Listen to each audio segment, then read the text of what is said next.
Hello दोस्तों, कैसे हैं आप सब। स्वागत है आप सबका मेरी इस नए वीडियो में और आप देख रहे हैं एनडी टेक शो। आज का ये वीडियो उनके लिए होने जा रहा है जो 10th एंड 12 पास आउट कर चुके हैं, जो इसी वर्ष पास आउट हुए हैं और वो अपना एडमिशन लेना चाहते हैं, अपना स्ट्रीम चुनना चाहते हैं कि मैं क्या करूं उसके बाद। ठीक है, ये वीडियो उनके लिए भी होने जा रहा है जो ऑलरेडी BCA कर रहे हैं, और उनके लिए भी होने जा रहा है जो MCA कर रहे हैं, प्लस ये उनके लिए भी होने जा रहा है जो BTech या इंजीनियरिंग कहीं से कर रहे हैं। ठीक है, और वो सॉफ्टवेयर इंजीनियर बनना चाहते हैं। ठीक है, तो मैं आपको अपने खुद के जर्नी के माध्यम से कि मैं कैसे एक हिंदी मीडियम स्टूडेंट होते हुए यहाँ तक का सफ़र तय किया, वो सब मैं इस वीडियो में आपको बताने जा रहा हूँ। बेसिकली ये वीडियो मेरा खुद का जर्नी है। ठीक है, इस वीडियो में एक्सप्लेन करूँगा कि कैसे मैं एक हिंदी मीडियम स्टूडेंट होते हुए एक सॉफ्टवेयर इंजीनियर बन सका। ठीक है, so this video is basically about a journey to become a software engineer. So please बने रहिएगा मेरे साथ इस वीडियो में टिल द एंड।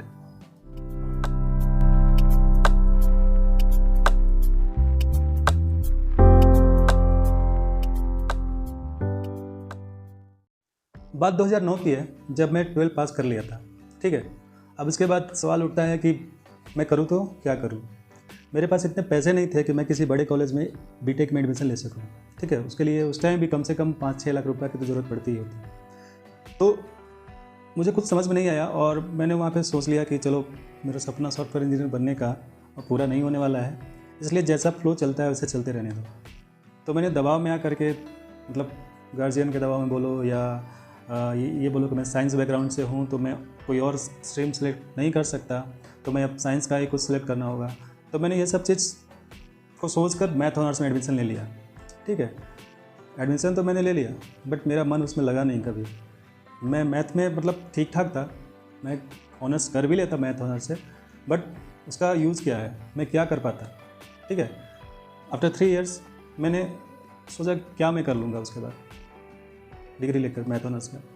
तो ये सब चीज़ मेरे मन में 1 साल तक चलता रहा और फाइनली जब 1 साल कंप्लीट हो गया, ठीक है, जब कंप्लीट होने वाला है, जब एग्ज़ाम का टाइम आया तो मैंने डिसाइड किया कि मैं एग्ज़ाम नहीं देने जा रहा मैथ ऑनर्स का फर्स्ट ईयर का, और मैं ज्वाइन करने जा रहा हूँ BCA कोर्स सेम कॉलेज से। ये सब बीच में मुझे ये सब पता चला कि यहाँ पे भी एक ऐसा कोर्स है, प्रोफेशनल कोर्स, जो कि तुम कर सकते हो और उसके माध्यम से तुम आगे बढ़ सकते हो। तो 1 साल मैंने ये सब रिसर्च किया, बहुत लोगों से कॉलेज में जान पहचान हुआ, तब मुझे पता चला। तो तब मुझे समझ में आया कि हाँ, ये मैं कर सकता हूँ। तो मैंने बस तुरंत डिसाइड किया कि मैं ये मैथ ऑनर्स नहीं करने जा रहा, मैं BCA में एडमिशन लूँगा। बट प्रॉब्लम ये थी कि BCA में एडमिशन के लिए भी इंट्रेंस एग्ज़ाम देना पड़ता है। ठीक है, हमें वहाँ पे इंट्रेंस एग्ज़ाम देना पड़ेगा, वो क्लियर करना पड़ेगा इंट्रेंस, तब जाके कहीं एडमिशन होगा। ठीक है, तो वो भी एक कह सकते हैं कि चैलेंजिंग था। मुझे पता नहीं था कि किस टाइप का उसमें इंट्रेंस टेस्ट होगा। मैंने इंट्रेंस टेस्ट दिया और मैं डरा भी हुआ था जब तक उसका रिजल्ट नहीं आया कि यदि इसमें नहीं होगा तो फिर मैं क्या करूँगा। ऑलरेडी मैंने मैथ ऑनर्स का एग्ज़ाम ऑलरेडी उसका फॉर्म कुछ भी नहीं भरा था, मुझे एग्ज़ाम नहीं देना है, मैंने डिसाइड कर लिया था। बट मुझे लग रहा था कि अब ये इंट्रेंस का रिजल्ट नहीं आया मेरे फेवर में तो मैं क्या करूँगा, ये एक डर भी बना हुआ था। बट क्या हुआ कि जब रिजल्ट के दिन मैं वहाँ पर रिजल्ट देखने गया तो लास्ट लाइन से मैं चेक करता गया, वो लिस्ट जो लगा हुआ था उस कॉलेज में, लास्ट लाइन से मैंने शुरू किया देखना कि मेरा नाम कहाँ पे है यहाँ पे। तो मैं बस वहाँ पे चेक करता गया एंड सेकेंड रो में जब मैंने देखा कि मेरा नाम आनंद मोहन कुमार सिंह वहाँ पे है, फर्स्ट लिस्ट के टॉप 3 में मेरा नाम था। मैं सेकंड आया हुआ था उस एंट्रेंस टेस्ट में, और फर्स्ट जो आया हुआ था वो आज मेरा बहुत अच्छा दोस्त है। फिर कभी मैं आपको उससे मिलाऊंगा, उसकी भी जर्नी मैं आपको बताऊंगा किसी और वीडियो में। उसकी भी जर्नी इंस्पायरेशनल है और वो भी सेम कॉलेज से पढ़कर आज ही बहुत बड़े कंपनी में काम कर रहा है। ठीक है, तो वो किसी और वीडियो में बात करेंगे। फोकस करते हैं मेरे स्टोरी पे। तो मैं जब सेकंड रो में मेरा नाम था तो क्लियर है कि अब मेरा एडमिशन यहाँ पे हो जाएगा। फटाफट मैंने पापा से बोला कि चलो अब जो हुआ सो हुआ, मुझे कम से कम इसमें एडमिशन के लिए पैसे का अरेंजमेंट कर दो। पापा भी कहीं से 10,000 रुपये का अरेंजमेंट कर दिए मेरे लिए और मैंने एडमिशन ले लिया और पढ़ना स्टार्ट कर दिया। ठीक है, पढ़ाई किया, 3 साल वहाँ पे गुजर गया। वहाँ पे कोचिंग, ट्यूशन एंड कॉलेज करते हुए 3 साल गुजर गया। BCA वहाँ से मैंने किया। फिर अब सोच रहे हैं कि अब हम MCA कहाँ से करें।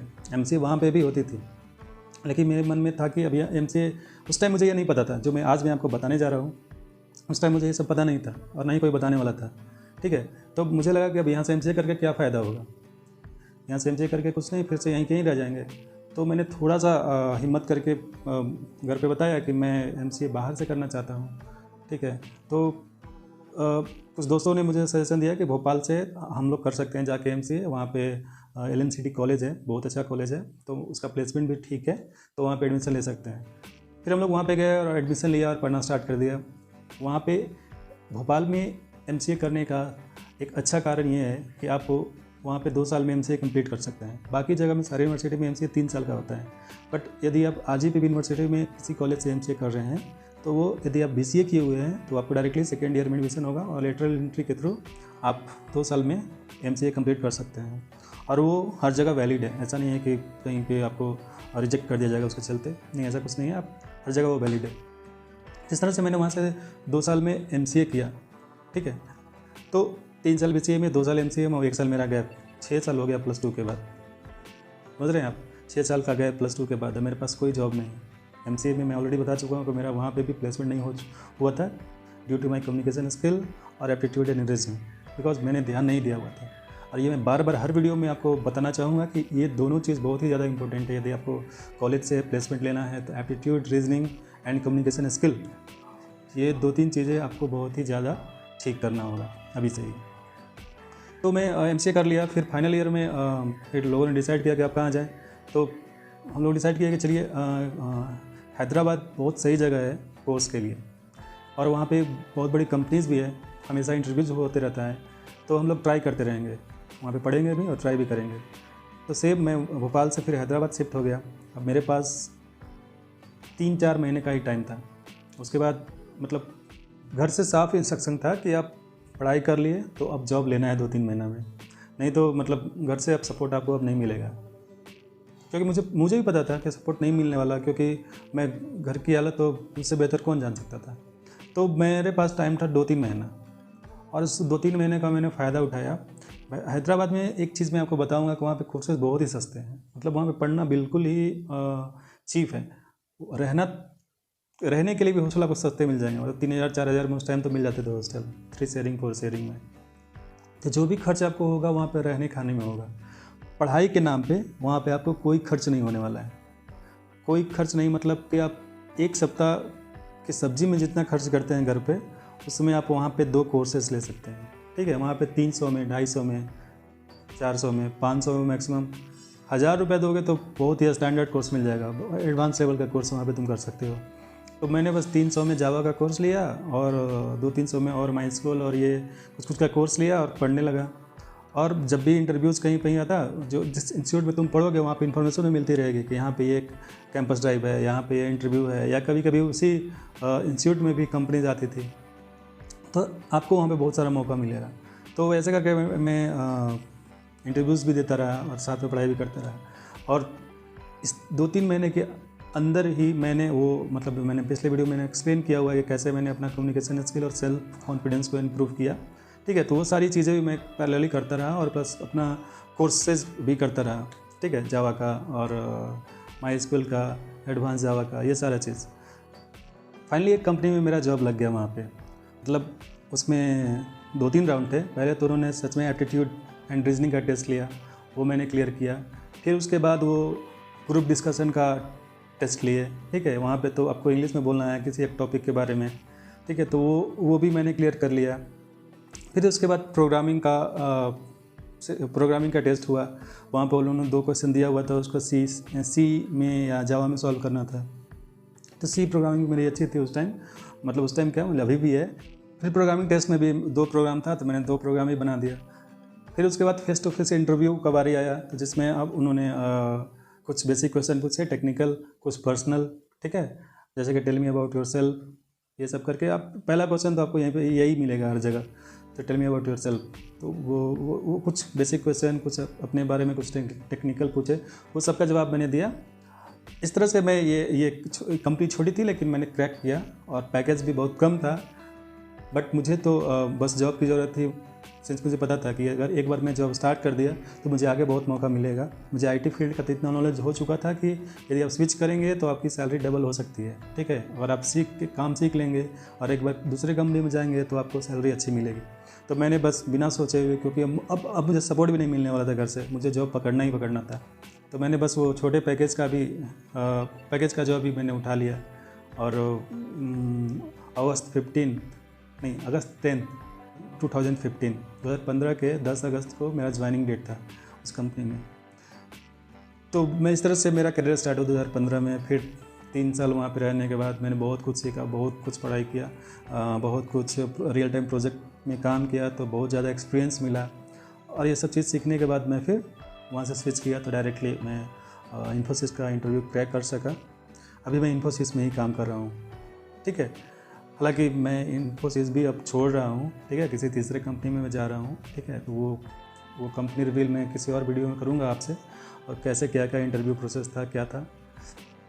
तो ये थी मेरी जर्नी, ठीक है, +2 से एक सॉफ्टवेयर इंजीनियर बनने की जर्नी। यदि आप भी ये पाथ फॉलो करना चाहते हैं, मेरा मतलब आप ऐसा नहीं कि आप मैथमेटिक्स में एडमिशन लेके फिर BCA में कीजिए, मेरा मतलब 10+2 के बाद आप BCA में एडमिशन ले करके फिर MCA करके, ठीक है। अब ज़रूरी नहीं है कि आप MCA वहीं से करें, ठीक है। आपको मैं बहुत सारा एग्जांपल दूंगा, बहुत सारे ऐसे स्टूडेंट हैं जो उसी कॉलेज से, मतलब छोटे कॉलेज से MCA करके, मैंने तो सिन्हा कॉलेज औरंगाबाद से किया था BCA, तो वहाँ से MCA भी करके आप बड़े बड़े कंपनी में कंपनी का इंटरव्यू क्रैक कर सकते हैं, थोड़ी सी प्रिपरेशन करके, ठीक है। यदि आप थोड़ा सा मेहनत करके हैदराबाद आके यहाँ पे कोर्सेज लेके, ठीक है, आप पढ़ के और उसको आप क्रैक कर सकते हैं। सो ये थी मेरी होल जर्नी सॉफ्टवेयर इंजीनियर बनने की। आशा करते हैं कि आपको ये पसंद आया होगा और आप इसको देखकर मोटिवेट होंगे। यदि आप ऐसे ही और वीडियोज़ चाहते हैं मेरे इस चैनल पे, किसी और सॉफ्टवेयर इंजीनियर की जर्नी जो कि सेम कॉलेज से पढ़कर और ये छोटे कॉलेज से पढ़कर आज बड़े बड़े कंपनी में काम कर रहे हैं, तो कमेंट कीजिए, ठीक है। मैं मोटिवेशनल स्टोरी का एक सीरीज ही बनाना चाहूँगा इस चैनल पे, जिसमें मैं अपने कॉन्टैक्ट के दोस्तों से और बड़े बड़े कंपनी में जो काम कर रहे हैं मेरे दोस्त, जो कि जिनका बैकग्राउंड मेरे जैसा ही था, जिन्होंने ऐसा ही पाथ फॉलो करके आज वहाँ तक पहुँचे हैं, उन सबका स्टोरी मैं आपके पास ले आऊँगा, ठीक है। तो आज के लिए बस इतना ही। आशा करते हैं आपको ये अच्छा लगा होगा, तो प्लीज़ लाइक कीजिए, कमेंट कीजिए, सब्सक्राइब कीजिए एंड शेयर कीजिए अपने दोस्तों के साथ। मिलते हैं नेक्स्ट वीडियो में, तब तक के लिए।